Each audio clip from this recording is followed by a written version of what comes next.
নমস্কার, কলকাতা টিভি ডিজিটালে আপনাদের স্বাগত। আমি আশিস চট্টোপাধ্যায়, আর আজকে নিয়ে এসেছি আসন্ন কেন্দ্রীয় বাজেট সম্পর্কিত একটি আলোচনা। আসলে কেন্দ্রীয় বাজেটের মধ্যে সাধারণ মানুষের জন্য, বিশেষ করে মধ্যবিত্ত মানুষের জন্য সবথেকে আকর্ষণীয় দিকটি হচ্ছে আয়করে নতুন কোনো ব্যবস্থা নেওয়া হবে কি না। আমরা জানি এর আগের বার অর্থমন্ত্রী নির্মলা সীতারমণ বিরাট চমক দিয়ে নতুন যে আয়করের ব্যবস্থা, নিউ রেজিম যাকে বলা হয়, সেখানে 12 লক্ষ টাকা পর্যন্ত যারা আয় করেন তাদের কোনো কর দিতে হবে না এমন ঘোষণা করেন। এবং এই ঘোষণাটি নিয়ে বিজেপি সরকার, মোদি সরকার বিরাট সাফল্যের গান গাইতে থাকেন সারা দেশ জুড়ে। এবং মধ্যবিত্ত মানুষ তারাও বেশ কিছুটা খুশি হয়ে ওঠেন যে অন্তত 12 লক্ষ টাকা, অর্থাৎ মাসে যাদের আয় 1 লক্ষ টাকা বা তার কম, তাদেরকে আর নতুন করে আর কোনো কর দিতে হবে না। ওই ঘোষণাতেই অর্থমন্ত্রী নির্মলা সীতারমণ বলেছিলেন যে যারা স্যালারিড ক্লাস, অর্থাৎ যারা বেতনভোগী মানুষ, তাদের স্ট্যান্ডার্ড ডিডাকশান দেওয়া হবে 75,000 টাকা পর্যন্ত। অর্থাৎ তারা সারা বছর যে বেতন পেলেন, ইনকাম ট্যাক্স গণনা করবার সময় তার থেকে 75,000 টাকা বাদ দিয়ে ইনকাম ট্যাক্স গণনা করা হবে। অর্থাৎ যারা বেতনভোগী মানুষ তাদের ছাড়ের পরিমাণটা দাঁড়ালো 12,75,000 টাকা। আবার পাশাপাশি পুরনো যে ব্যবস্থা আয়কর গণনা করার, বা যেটাকে ওল্ড রেজিম বলা হয়, সেখানে আগের মতোই 2.5 লক্ষ টাকা পর্যন্ত কর ছাড়, এবং তারপরে ধাপে ধাপে কর রয়েছে, কিন্তু সেখানে 5 লক্ষ টাকা পর্যন্ত যদি কেউ আয় করেন তাহলে আয়কর আইনের একটি বিশেষ ধারা বলে ডিসকাউন্ট দিয়ে 5 লক্ষ টাকা পর্যন্ত কোনো কর দিতে হবে না, তারপরে কর দিতে হবে। এই যে দুটো ব্যবস্থা, এর মধ্যে মূল ফারাকটা হচ্ছে এই যে পুরনো ব্যবস্থায় অনেকগুলো ছাড়ের ব্যবস্থা ছিল। উদাহরণ হিসেবে বলা যেতে পারে, একজন যদি 13 লক্ষ টাকা রোজগার করেন বছরে, এবং পুরনো ব্যবস্থায় সে সব কটা ছাড়ের সুযোগ গ্রহণ করেন, যেমন প্রভিডেন্ট ফান্ডে তার জমা, বা নিউ পেনশন স্কিম বা এনপিএসে তার জমা, তার স্বাস্থ্য বিমা খাতে খরচ, তার যদি হোম লোন থাকে তাহলে তার সুদ বাবদ যে খরচ ইত্যাদি নানা ব্যাপারে ছাড় থাকতো পুরনো ব্যবস্থায়। নতুন ব্যবস্থার বিশেষত্ব হচ্ছে ব্যাপারটাকে সহজ সরল করে ফেলা হলো। কোনো ছাড় নেই, কেবলমাত্র দুটি ক্ষেত্র ছাড়া।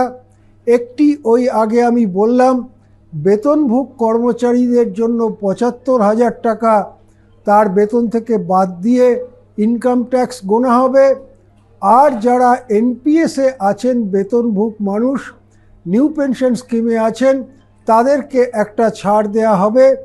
এছাড়া provident fund, public provident fund, medical insurance, home loan ইত্যাদি যে নানা রকম ছাড় পুরনো ব্যবস্থায় আছে, সেই সব ছাড়ের কোনো সুযোগ নতুন ব্যবস্থায় থাকবে না। এখন একটি বছর অতিক্রান্ত হবার পরে দেখা যাচ্ছে যে এটা ঠিকই অধিকাংশ মানুষ নতুন ব্যবস্থায় আয়কর রিটার্ন জমা করেছেন। একটি তথ্যে দেখা যাচ্ছে ডিসেম্বর মাস পর্যন্ত যে আয়কর রিটার্ন হয়েছে তার 72% নিউ রেজিম বা নতুন ব্যবস্থায়, আর 28% পুরনো ব্যবস্থায় বা ওল্ড রেজিমে ইনকাম ট্যাক্স রিটার্ন জমা করেছেন।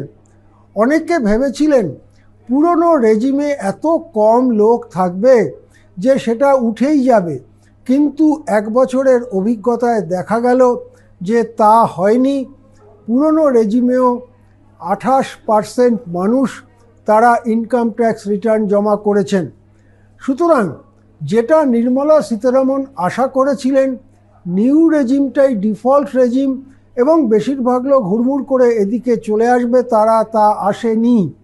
এর একটা কারণ হচ্ছে যারা বছরের শুরুর থেকে খুব ভেবে চিনতে ওই ছাড়ের ব্যাপারগুলো মাথায় রেখে টাকা বিনিয়োগ করেন বা খরচ করেন, তাদের ক্ষেত্রে কোনো ক্ষেত্রে ওল্ড রেজিমে একটু বেশি সুবিধা পাওয়া যায় নিউ রেজিমের পক্ষে। বিশেষ করে যারা হায়ার ইনকাম গ্রুপ, তাদের জন্য সবগুলো ছাড়ের সুযোগ যদি ঠিকমতো নেওয়া যায় তাহলে ওল্ড রেজিমে একটু বেশি সুযোগ পাওয়া যাচ্ছে। সেই জন্য প্রশ্ন উঠেছে যে দুটো রেজিমই কি বহুকাল চলবে, নাকি নিউ রেজিমটাকে আরও একটু আকর্ষণীয় করে এমন করা যাতে কেউই আর পুরনো ব্যবস্থায় ইনকাম ট্যাক্স রিটার্ন জমা করবে না, সবাই নতুন ব্যবস্থায় চলে আসবে এবং পুরনো ব্যবস্থাটি নিজের স্বাভাবিক মৃত্যুর মধ্যেই চলে যাবে। যদি তা করতে হয় তাহলে কি কি করণীয়?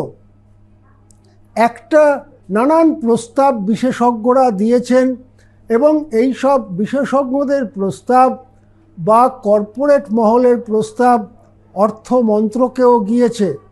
নানান সূত্র থেকে যেটা জানা যাচ্ছে, 4টি বিষয়ে নতুন ব্যবস্থায় ইনকাম ট্যাক্স ছাড়ের সুযোগ কিছুটা বাড়ানোর প্রস্তাব নিয়ে অর্থমন্ত্রক চিন্তাভাবনা করছেন।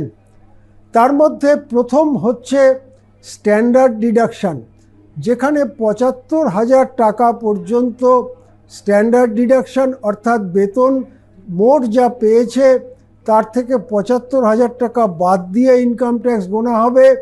এইটাকে খানিকটা বাড়ানো। একটা মহল মনে করছে এটাকে বাড়িয়ে 90,000 করা হোক, অন্য মহলের প্রস্তাব আর 90,000 ইত্যাদি না করে একেবারে 1 লাখ টাকা করে দেওয়া হোক।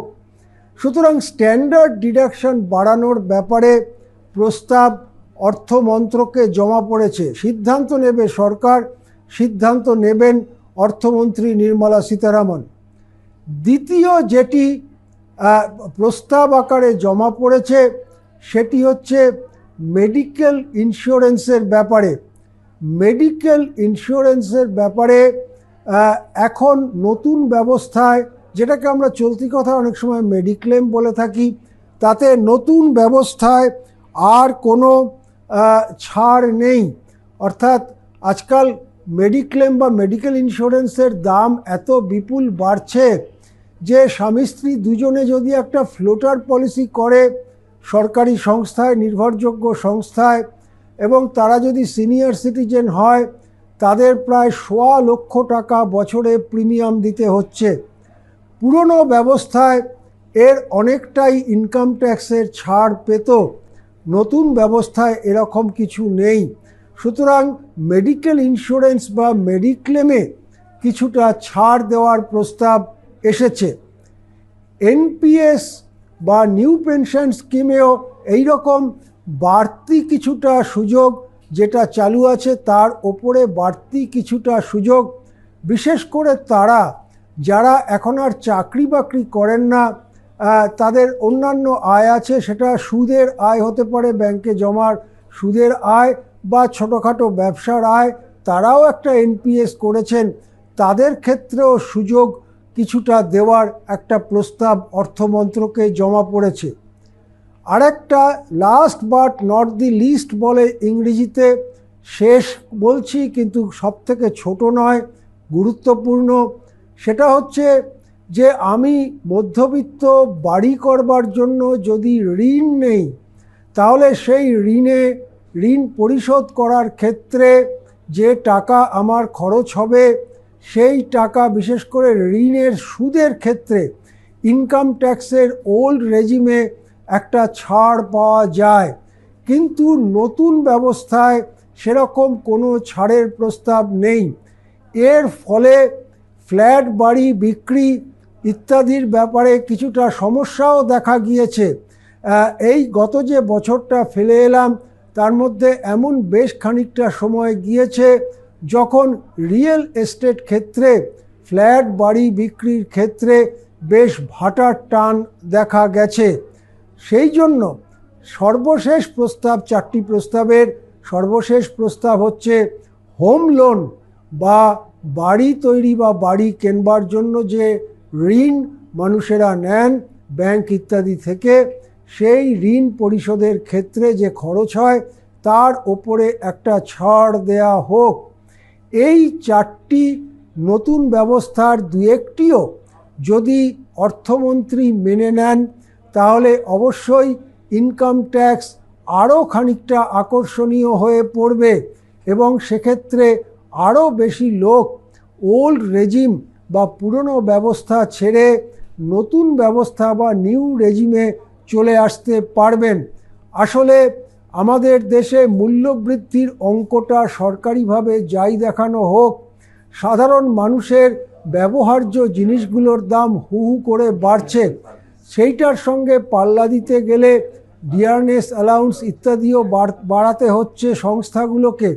ফলে টাকার অঙ্কে গত বছর যেটা 1 লক্ষ টাকা ছিল তাতে যা জিনিস কেনা যেত, মূল্যবৃদ্ধির চাপে আজকে সেই জিনিসটা কিনতে হলে হয়তো 1,10,000 টাকা ব্যয় করতে হচ্ছে।